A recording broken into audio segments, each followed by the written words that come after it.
Great question. Yes, two things.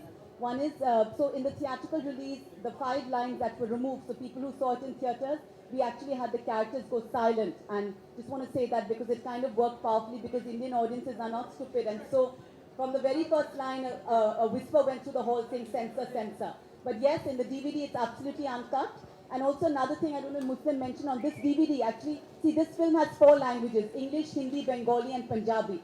Because in directing it, we felt that it should be authentic to the characters, whichever character speaks which language. So as a result, the theatrical release was a multiplex English audience release. So then, because the demand was so high that such a subject be seen by generally all people, that we dubbed it in Hindi. Because as a director, I don't really like to dub my films, but I felt, okay, it needs to be accessible. So the DVD has this feature that it has a full Dolby digital track, either where you watch the film fully in Hindi or in its original, which is in 4 languages with the subtitles. So it is uncensored fully, and also you have it in 2 language tracks. Excuse me? I'm actually quite amazed how the press photographers are behaving with us today. क्या बात है यार प्रदीप मैं इतना impressed हो गया हूँ तुम लोग से What a change है Hi Amir, this question is for you here. Yeah. कौन सी एक ऐसी चीज थी इस फिल्म के बारे में जिसने आपके ऊपर बहुत ज़्यादा असर डाला और आपको लगा कि I think it's the entire subject itself. I can't just pick any one thing out of it. जो कहानी है और कहानी कभी मतलब पूरी मुकम्मल होती है. You can't just pick one aspect of it. I think everything about the film was very touching. this question is for director Ms. Bose. आपको नहीं लगता है कि वायलेंस ऑलरेडी जब हम एक की बात कर रहे हैं लोग उसको भूल चुके हैं और एक बार फिर ये DVD लॉन्च करके आप लोगों के दिमाग में उन यादों को वापस ताज़ा करने की कोशिश करें? ये आप बहुत बढ़िया प्रश्न बताएं. If you don't mind, I'll just answer in English. मेरी हिंदी थोड़ी सी कमजोर है और सब लोग हंसेंगे फिर. Actually, ये बहुत बढ़िया question है because it was our own concern that what do the victims feel? That is the first question. That those who actually went to the violence, will they say that why did you make this? Why are you, opening up these wounds? So before even making the film, because I had worked in the camps and was in touch with the victims, spoke to a lot of the actual direct victims who had lost family members, that what do you feel if a film is made on this? And they just started weeping, and in fact, this was at a courthouse, because as you may, how many inquiry commissions? 13. There have been 13 inquiry commissions on the 84 carnage, and yet the bulk of the people haven't been punished. So justice has still been denied, as Amir also mentioned, and which is why it's a present wound for those who've lost people. So they started crying and hugging and saying, no, please, and it doesn't even have to be Punjabi because we know it.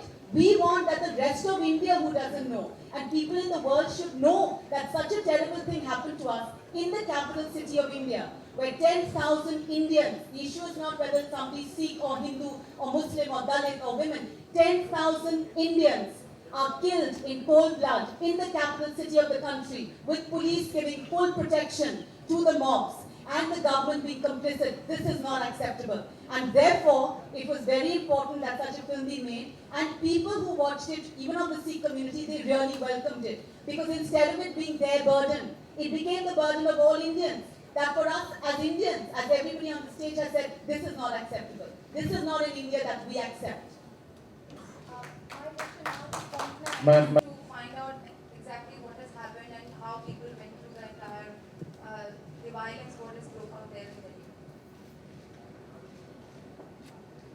When I was growing up, I knew about the 84 riots. I was about 5 years old at the time, but when I was older, my mother and my sister had told me about what happened in Calcutta.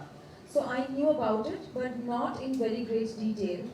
Shonali was very helpful in the sense that we did do a lot of workshops and rehearsals beforehand, and we discussed all these issues.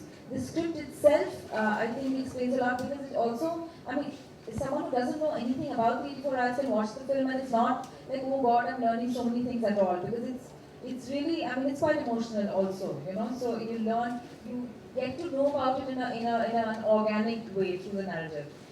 So that really helped me, and I think that Shonali and her family and her friends who had been to those relief camps, who had first-hand experience, who would tell us about these things did help a lot. Also, while we were making the film, it developed that everyone had a story to tell, you know. It's just that no one was telling it. Because one doesn't have the opportunity or the space or the platform. But everyone has a story to tell. I mean, especially people who in Delhi, in Calcutta also. I mean, my mother said that apparently I used to go around with a little top knot in shorts when I was 5 or something, and she was very scared because she was out of town, she was shooting, and she immediately called home and told my sister and the nurse that, you know, you should open her hair and make her wear a dress. Because people, can you imagine? Because you're scared because your child looks a certain way that they're going to be killed. I mean, this is ridiculous. So these are things that I found out, which, and I think that everyone should know these things, because it's not like 84 is a, you know, it happened and nothing else is related to it, and no other riots will ever happen again. You know, if there was such a guarantee, then maybe, you know, there would be some sense in not, I don't know, making this film. So I don't agree with that. But I mean, as you'll see at the end of Ammu, how beautifully it ties up to the violence of today. I don't want to tell you what it is, but you should see that for yourself. It's very powerful. My crew and cast are laughing. I mean, it was such a difficult film to make. But I'll give you one hurdle, which is that we were aware that shooting this film in the capital city, this is such a taboo subject and difficult subject, we made it completely secretly. Because just before this, I had spoken with Deepa Mehta, and because of the trouble with water, that, you know, I live in Los Angeles. So for a person coming from outside, even though I'm an Indian citizen, the script is vetted by the government before you can shoot. But I'm an Indian citizen, I also live here. So we made it as an Indian film. And so the government didn't get the script. But we knew that as soon as we start shooting the riot sequences, it'll get known what this film is about. So the entire film was scheduled that the riot sequences were for the very end, which is also why the film has hardly anything about riots. That's one reason, but also we also felt that to tell a story of violence, it doesn't need to really be showing a lot of violence. But another factor is we wouldn't be able to have huge showing. Actually, I would have loved to show with huge crane shots, etc., that entire Delhi was burning. But we had to show it in a very small way from a child's point of view. But even that, as soon as we started shooting that, within 1 hour of starting that shoot, got a message from one of the well-known politicians of that area who was in the Congress that इस film नहीं बन सकती, 84 के ऊपर दंगे फसाद के ऊपर फिल्म नहीं बन सकती, अभी you have to stop right now. And unfortunately on that day, our child actor, so she, you know, in the rehearsals it was all fine, but at that time for her to run in the middle of the rioters with the fire was really frightening, and she just couldn't perform. And we knew that how we going to come back in terms of Ammu, because what I feel is that it's a film that heals. In fact, Amin referred to that earlier, that it's a film with a very positive message. And in fact, this is what you're saying, ma'am. This is what the censor board said. Why did they give it an A certificate? It has no sexuality in the film. There's no bad language. There's no reason to give it an A. So you're touching on a core point which clearly many people have, which is that young people should be kept away from this, or another point that this will divide people. Censor board said this to me in the meeting, that your film could lead to Hindus and Sikhs having some riots. So in the first place, 84 riots took place not because Hindus had any problems with Sikhs. 84 riots was an organized attack on the Sikh community by those in power. It didn't happen because some prejudice was there between Hindus and Sikhs. So why should a film then lead to that? That's number one.